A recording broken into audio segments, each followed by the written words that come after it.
Talvez seu maior erro de 2026 seja apresentar os seus planos ou metas para Deus. Eu não falo isso por ser um pecado, porque na própria Escritura diz que se nós consagrarmos nossos planos para Ele, eles serão bem-sucedidos. Eu falo isso com o sentido de que sempre quando começa essa fase do ano, a gente estabelece diversas promessas, diversas metas. Esse ano aqui eu vou emagrecer, vou entrar na academia, vou correr todo dia, eu vou fazer devocional todos os dias. A gente estabelece diversos planos ou fazemos algumas listinhas e apresentamos para Deus. Deus, esse ano eu quero uma viagem internacional, esse ano aqui eu quero um aumento no meu salário, e esquecemos de realmente viver a vontade de Deus. Será que se de alguma forma você correr todo dia ou conseguir aquela oportunidade dos sonhos vai te aproximar daquilo que Ele separou para você? Muitas das vezes queremos um Deus não para viver a vontade dele, mas um Deus que abençoe as nossas próprias vontades. Um Deus que abençoe nossos próprios desejos ou luxos. E por isso nós apresentamos diversas metas. Deus, esse ano aqui eu quero extravagante, eu quero extraordinário. E colocamos ele em algumas partes, como por exemplo, fazer o devocional diário, ou como de alguma forma ler a Bíblia toda. E esquecemos que Deus não deve ser a parte da lista, mas Ele deve ser a lista por completo. Sabe? A gente deve viver de forma integral. Porque talvez Deus esteja te pedindo esse ano os seus sonhos. Talvez Deus está te pedindo para renunciar à sua viagem, o seu querer, para que a partir disso você viva a vontade dele. Mas não se preocupa porque a vontade dele é boa, perfeita e agradável. Por mais que de alguma forma seus sonhos de, conhecer o Mickey, ir para Disney, conseguir aquele emprego dos sonhos, talvez você não viva isso. Mas se você querer, ou de alguma forma fazer parte da renúncia dele, falando, Pai, eu não estou aqui para te apresentar minha lista de desejos, mas para me apresentar para viver a sua vontade. Pode ter certeza que, por mais que você não viaje, por mais que você não consiga um aumento no seu salário, você vai estar vivendo a boa, perfeita e agradável vontade de Deus. Só que o ponto é que muitas pessoas não entendem isso. E tratam Deus como um checklist de que, legal, fiz meu devocional diário. Legal, fiz minha oração diária. Para eu colocar na meta de 2026. Ou a gente coloca Deus como o gênio da lâmpada, a qual eu vou chegar nele, apresentar os meus desejos, os meus sonhos, e eu vou ficar aqui, de pernas pro ar, esperando tudo acontecer. O mais interessante é que quando nós nos posicionamos para viver a vontade de Deus, não é de alguma forma ele apresentar lá, filho, eu quero que em 2026 você de alguma forma aprenda inglês para você fazer sua primeira viagem missionária. Se de alguma forma Deus te entregar essa palavra e você ficar aqui, de pernas pro ar, sem fazer nada, tu acha que isso vai se cumprir? Não vai se cumprir. A promessa de Deus, ou aquilo que Ele estabelece para o seu ano ou para a sua vida, precisa do seu posicionamento. Precisa da sua ação. Porque eu vejo muitos cristãos que vivem apenas de palavra e acabam perdendo, acabam desanimando na fé. Porque o que sustenta a promessa não é palavra, é posicionamento. O que sustenta aquilo que Deus gerou no seu coração não é de alguma forma você ter isso bem guardado na sua mente, mas ter isso aplicado nas suas atitudes. É isso que vai transformar não apenas seu ano de 2026, mas vai transformar a sua vida por completo. Porque eu tenho certeza que você tem palavras que você carrega há tanto tempo, mas que não de alguma forma findaram por falta de posicionamento e obediência. Porque não é por falta de palavra. Então esse ponto que eu acabei de falar é para que você entenda que Deus não é um mordomo, mas é alguém que estabelece uma vontade e cabe a você decidir viver essa vontade ou não. O primeiro ponto para que de alguma forma possa direcionar esse seu ano de 2026, trazendo como contexto daquilo que eu falei que a gente muitas vezes coloca Deus como parte e não como centro das nossas vidas, é a questão da prioridade. Enquanto você não priorizar realmente a presença de Deus, você sempre vai fazer as mesmas promessas de todo ano. Pai, eu não vou mais cair naquele pecado, não vou mais de alguma forma dar vazão pros meus erros, eu não vou de alguma forma ficar nas mesmas amizades que o Senhor já pediu para eu largar do ano passado. Não. Sempre vão ser promessas enquanto você não priorizar a presença de Deus. Essa é a primeira direção para a sua vida. Priorize a presença do Pai e você vai ver as promessas que você estabelece no início do ano se cumprindo, porque Deus não vai ser alguma parte da sua vida. Deus não vai ser apenas os domingos de culto, Deus não vai ser apenas a célula ou o momento de comunhão que você frequenta, Ele vai ser a sua vida inteira. Em Mateus, capítulo número 6, versículo 33, diz assim: buscai primeiro o reino de Deus e a sua justiça, e todas essas coisas vos serão acrescentadas. Deus ele não quer concorrer com seus sonhos, Ele quer trazer a direção dele para isso. Ele não quer de alguma forma disputar com o seu TikTok, com o seu YouTube, com o seu Instagram. Ele quer ser a prioridade da sua vida. Deus ele não quer mais um ano onde você só busca Ele quando tem conferência, quando só tem um culto avivado, ou quando só tem aquele louvor que toca o seu coração. Deus quer a sua entrega diária. Deus quer a entrega de Romanos, capítulo número 12, versículo de número 1. Uma entrega, um sacrifício vivo. Um sacrifício diário a Deus. Ele não quer de alguma forma os seus minutinhos de oração. Ele não quer de alguma forma os seus minutinhos onde você tira a foto e posta que fez seu devocional. Ele não quer apenas seu domingo de culto. Ele quer a sua vida por inteiro. Sabe? Ele quer a sua vida para que ele apresente promessas lindas para você. Ele não quer ficar disputando com o seu TikTok. Ele não quer ficar na disputa daquilo que rouba a sua atenção. A partir do momento que você tem que largar algo para priorizar a presença de Deus, você já não tá com o coração nele. A gente tem que buscar Deus de todo o nosso coração. E quando no seu coração está a disputa por amizade, está a disputa pelas redes sociais, Deus já não faz mais parte do seu coração.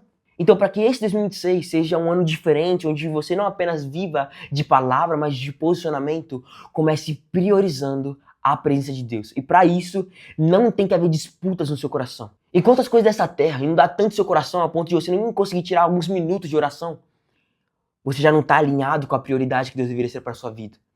Então, se você busca realmente um ano de renovo, um ano onde você vai estar apto para viver aquilo que Ele separou para você, comece priorizando a presença de Deus. O segundo ponto é o temor. É algo que, se você viver em 2026, seu ano vai ser extraordinário. Sabe aqueles pecados que você carrega há tanto tempo, seja pornografia, masturbação, mentira, fofoca, não vão mais fazer parte da sua vida. Sabe por quê?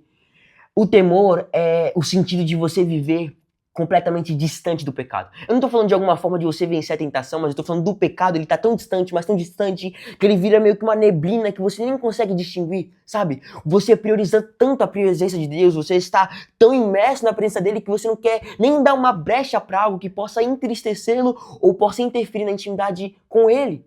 Sabe, você tá tão apaixonado, mas tão apaixonado, você tá com um temor e com um zelo tão grande que você não dá nem sequer uma brecha que possa interferir na sua conexão com o Pai. Esse é o temor. O temor não é de alguma forma você ficar com medo do pecado, mas é o ponto de você estar tão apaixonado por Cristo que o pecado nem mais faz parte da sua realidade. Em Efésios diz, não entristeçais o Espírito Santo. E esse é um ponto essencial para que você construa esse temor. Não entristeçar o Espírito Santo traz o sentido de que o Espírito Santo ele tem sentimento. Então o Espírito Santo ele passa a ser uma pessoa. Ele tem sentimento, ele fala, ele tem uma vontade.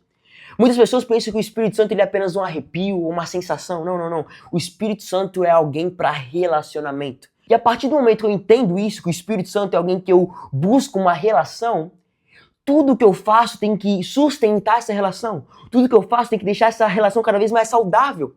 Quando eu tenho um relacionamento, digo, entre marido e mulher, quando eu tenho um relacionamento de namoro, eu tento fazer tudo para de alguma forma deixar o meu par, a pessoa que está do meu lado, mais feliz. E é da mesma forma com o Espírito Santo. E como você deixa o Espírito Santo feliz? Orando, buscando a presença dele, vivendo a vontade dele. E tudo, por o contrário, entristece o Espírito Santo. Quando você troca ele pelo seu TikTok, quando você peca, quando você não ouve a voz dele, tudo isso acaba entristecendo o Espírito Santo. E quanto mais você entristece ele, mais ele vai saindo. Por isso que muitas vezes você vai a um culto avivado, um culto onde você sente a presença dele, você sabe que o Espírito Santo está no seu coração, aí depois no meio da semana você nem sente mais a presença dele. Sabe por quê? Porque quando você sai desse culto, você já começa a fofocar, começa a mentir, volta para sua rotina de pecado, e o Espírito Santo vai embora. Entendeu? Porque o Espírito Santo não habita no nosso pecado. Então você entendendo sobre o temor vai fazer com que você não entristeça o Espírito Santo. Então você vai se policiar nas coisas que você assiste, nas coisas que você fala, nas coisas que você pensa. Aí é a partir disso que o pecado não mais faz parte da sua realidade. Porque você está completamente apaixonado pelo Espírito Santo. Então você não vai fazer nada que vai entristecer ele. Esse é o segundo ponto para que você possa construir um 2026 abençoado. O terceiro e último ponto é você abrir mão do controle da sua vida. Deus pede por filhos que não são dependentes da força do seu próprio braço, do seu próprio conhecimento, mas filhos que são dependentes dele. Enquanto você tentar levar tudo com a força do seu próprio braço, daquilo que você sabe, daquilo que você conhece, você sempre vai se frustrar. Mas agora quando você deposita o controle da sua vida nas mãos de Deus, você descansa. E você sabe que você está a caminho de viver a boa, perfeita e agradável vontade de Deus. Por mais que o cenário possa estar complicado, por mais que você possa estar vendo que as coisas não estão fluindo, você vai estar descansando, porque você vai estar sabendo que você está vivendo a vontade de Deus. E a gente traz esse contexto quando a gente vê a história de Abraão. Abraão, no capítulo de número 12, ele recebe uma direção. Abraão, sai da tua terra e da tua parentela e vá à terra que eu te mostrarei. Nesse contexto, Abraão fica confuso. Abraão, de alguma forma, ele não entende, mas ele não questiona. Ele se posiciona e caminha em direção da promessa que Deus separou para ele. E ele vira o quê? pai de multidões. Mas para isso ele precisou largar o controle da sua vida. Ele precisou entregar o controle da sua vida nas mãos de Deus, para que ele pudesse viver a promessa. Antes de Deus cumprir as promessas que ele tem estabelecidas para a sua vida, que você sabe quais são, ele precisa que você entregue o controle nas mãos dele. Enquanto você quiser controlar a sua vida, você nunca vai viver as promessas que Deus separou.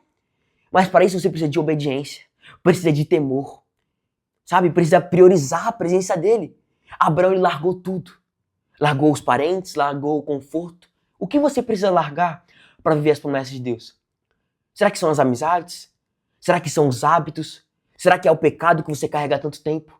Quais são as renúncias que você precisa fazer para viver a totalidade da promessa que Deus separou para a sua vida?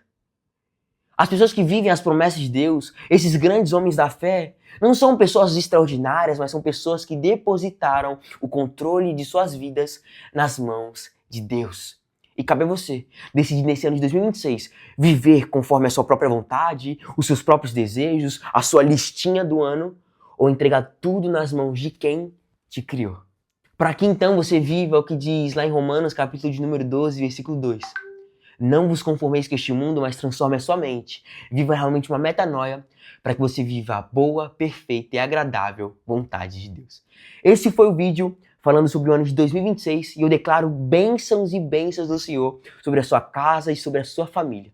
Espero que você curta esse vídeo, compartilha com muitas pessoas e já se inscreve no canal, que a partir de agora vão ter vídeos todas as semanas para edificar a sua vida.